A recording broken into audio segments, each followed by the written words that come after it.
नमस्कार साथियों। आज सुबह सुबह अपने गांव पर हूं। जैसा कि विभागीय आदेश है कि 15 किलोमीटर के दायरे के अंदर ही रहना है, तो अब तो गांव में ही रहने की आदत हो रही है। पहले भी गांव में ही रहना होता था, बीच में कुछ दिनों के लिए मुंगेर शहर में भी रहने लगा था, लेकिन अब तो चूँकि विभागीय आदेश है तो इसलिए गांव में ही रहना है। खैर, जिस महत्वपूर्ण बात के लिए मैं आपसे चर्चा करने के लिए जुड़ा हूँ वो ये है कि कल आप लोगों ने देखा होगा कि कई सारे एमएलसी, माननीय विधान पार्षद, सभी पार्टियों के, राजद के, जदयू के, भाजपा के, कांग्रेस के, जनसुराज के और इंडिपेंडेंटली भी जो लोग हैं, वो सब माननीय राज्यपाल महोदय के पास गए थे। और जो वहाँ से आने के बाद मीडिया में उन्होंने बयान दिया, उससे यह लगता है कि वो सभी लोग गए हुए थे माननीय अपर मुख्य सचिव जी के खिलाफ, उनके क्रियाकलापों पर विशेष टिप्पणी के साथ। और कल दिन भर यह खबर मीडिया में चली कि के पाठक साहब को हटाया जाएगा। कुछ विधायक, कुछ एमएलसी बिल्कुल एकदम घुटा ठोक करके उनके खिलाफ लगे हुए हैं। लेकिन सच्चाई इससे अलग है। जितने भी ये एमएलसी हैं, ये जो कल खास करके इन्होंने जो काम किया है वो बिल्कुल एक दिखावा है, एक ढोंग है। जितने भी एमएलसी हैं, आप ये बताइए कि सत्ताधारी दल के एमएलसी हैं, हम मिलने जा रहे हैं राज्यपाल से, इनको तो मुख्यमंत्री से न मिलने जाना चाहिए था। राजद के हैं, जदयू के हैं, माले के हैं, कांग्रेस के हैं, भाकपा के हैं, ये सब तो सरकार के अंग हैं। इनको अगर सही में शिक्षा विभाग से या वहाँ के किसी पदाधिकारी से कोई दिक्कत है, शिकायत है, तो इनको जाना चाहिए सरकार के पास, मुख्यमंत्री जी के पास जाते, या अपने अपने पार्टी के जो अध्यक्ष हैं, जो नेता हैं, उनके पास जाते। और कुछ तो जदयू के भी उसमें एमएलसी हैं। तो ये लोग मुख्यमंत्री के पास ना जा करके एक दिखावा करने के लिए, शिक्षकों के साथ झूठा हमदर्दी दिखाने के लिए, ठगने के लिए चले गए राज्यपाल के पास। राज्यपाल क्या करेंगे भाई? क्या राज्यपाल को ये पावर है कि किसी विभाग के अधिकारी को वो हटा दें? या राज्यपाल के पास ये क्षमता है कि वो ट्रांसफर पोस्टिंग करवा देंगे? तो संभव है नहीं। और ये सब शिक्षक लोग समझ रहे हैं, हम लोग, कि राज्यपाल के पास जाने से कोई फायदा नहीं है। जाना है शिष्टमंडल बना करके, तो आप लोग सत्ताधारी दल के नेता हैं, जाइए मुख्यमंत्री जी के पास। दिन कैसा इन्होंने चुना, जब मुख्यमंत्री जी, उप मुख्यमंत्री जी बिहार में नहीं थे, दिल्ली में इंडिया की बैठक चल रही थी, और उस दिन ये लोग चले गए राज्यपाल के पास। क्यों भाई? आपको मुख्यमंत्री साहब ने समय नहीं दिया क्या? मुख्यमंत्री साहब आपसे मिलने के लिए तैयार नहीं हुए क्या? आप लोग तो सत्ताधारी दल के एमएलसी हैं, कांग्रेस के हैं, जदयू के हैं, राजद के हैं, भाकपा के हैं, माले के हैं। आपको तो डायरेक्ट मुख्यमंत्री जी से मुलाकात करनी चाहिए थी। राज्यपाल से तो विपक्ष के नेता मिलते हैं। विपक्ष के नेता चूंकि मुख्यमंत्री उनके दल के नहीं होते हैं तो उनकी बात नहीं सुनते हैं, तो वो लोग राज्यपाल से जाके कहते हैं कि इंटरवेंशन कीजिए, हस्तक्षेप कीजिए इसमें।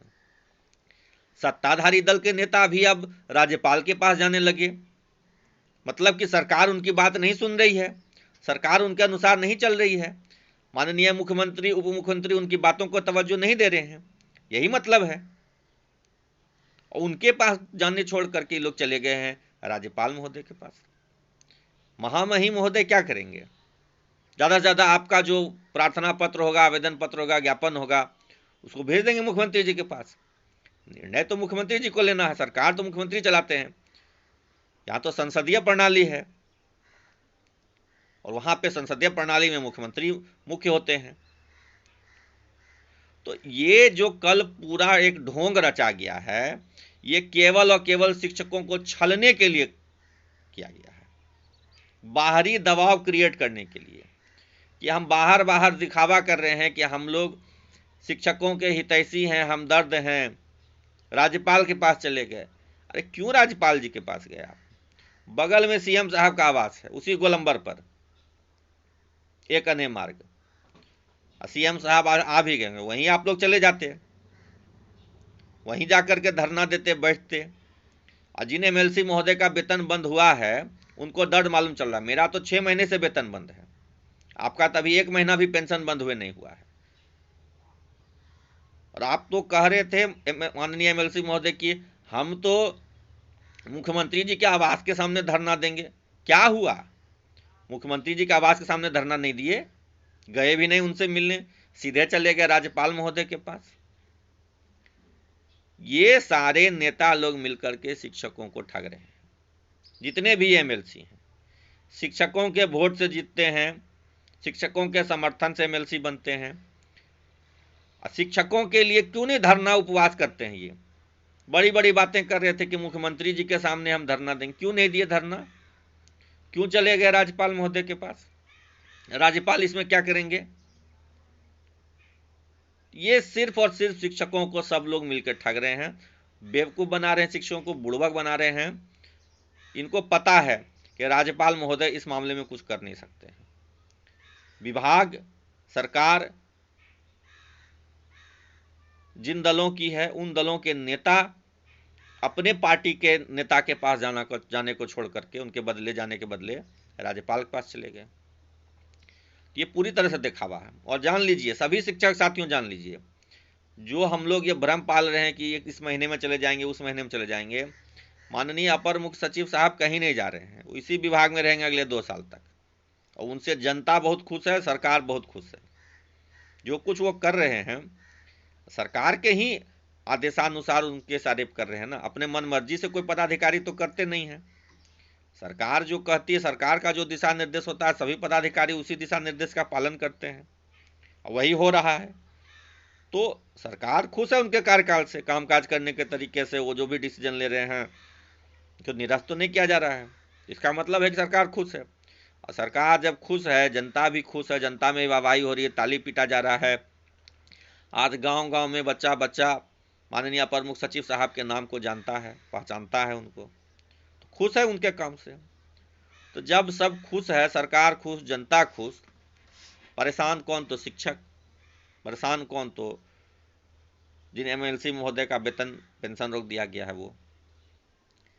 तो शिक्षकों को एक अपना वोट बैंक बनाने के लिए ये सारे एमएलसी मिलकर के कल मूर्ख बनाने गए थे, शिक्षकों को बेवकूफ़ बनाने गए थे।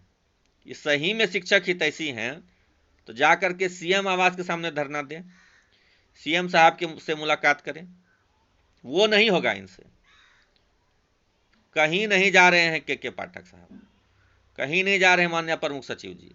वो इसी विभाग में रहेंगे, और इसी विभाग में रह करके उनको जो जिम्मेदारी दी गई है वो उसका निर्वहन करेंगे। शिक्षा विभाग को उनको दुरुस्त करने का जिम्मेदारी दिया, वो दुरुस्त करेंगे। वो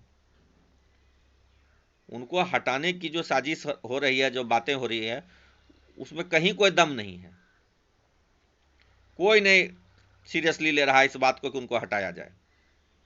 और जो लोग ये झूठा ढोंग करने, दिखावा करने के लिए कल गए थे, मैं उनसे हाथ जोड़कर विनती करता हूं कि आप लोग सही में शिक्षक हितैषी हैं तो जाइए माननीय मुख्यमंत्री के पास प्रतिनिधिमंडल लेकर के, जाइए माननीय मुख्यमंत्री के आवास के सामने धरना दीजिए। आप सरकार में हैं और आपकी बात नहीं सुनी जा रही है, आप सत्ताधारी दल के एमएलसी हैं, लिखित में दे दीजिए, पार्टी की सदस्यता छोड़ दीजिए, पार्टी से इस्तीफा दे दीजिए कि आपका बात जब नहीं सुना जा रहा है। तो ये शिक्षकों को बुड़बक बनाने वाला काम मत कीजिए। आप राजनेता हैं और हमारे वोट से जीतते हैं तो हम लोगों को ठगने का प्रयास मत कीजिए। ठगने वाला काम नहीं चलेगा। ईमानदारी से हमारे लिए प्रयास करना है तो कीजिए, और नहीं तो ये ठगने वाला काम छोड़ दीजिए। हम लोग इस जाल में फंसने वाले नहीं हैं कि आप हमारे हितैषी बनने का प्रयास कीजिएगा और कहिएगा कि हम एकदम मुख्य पदाधिकारियों को हटवा देंगे। ये सब नहीं होने वाला है। और आप लोगों की मंशा सही रहती तो आप लोग जाते सीएम साहब के पास, एग्जीक्यूटिव के जो हेड हैं, जिनके कंट्रोल में है, आप उनके पास ना जाते। ये झूठ मूठ करके आप जाकर दिखावा कर दिए, कि शिक्षक बड़े खुश होंगे, इससे शिक्षक ताली बजाएंगे।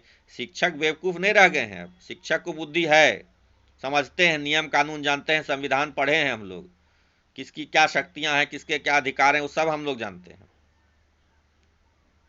तो इसलिए हम लोग इस झांसे में नहीं आने वाले हैं। और जो भी भ्रम फैला रहे हैं कि अपर मुख्य सचिव साहब का ट्रांसफर हो जाएगा, विभाग से हटा दिए, सब कुछ नहीं होने जा रहा है साथियों।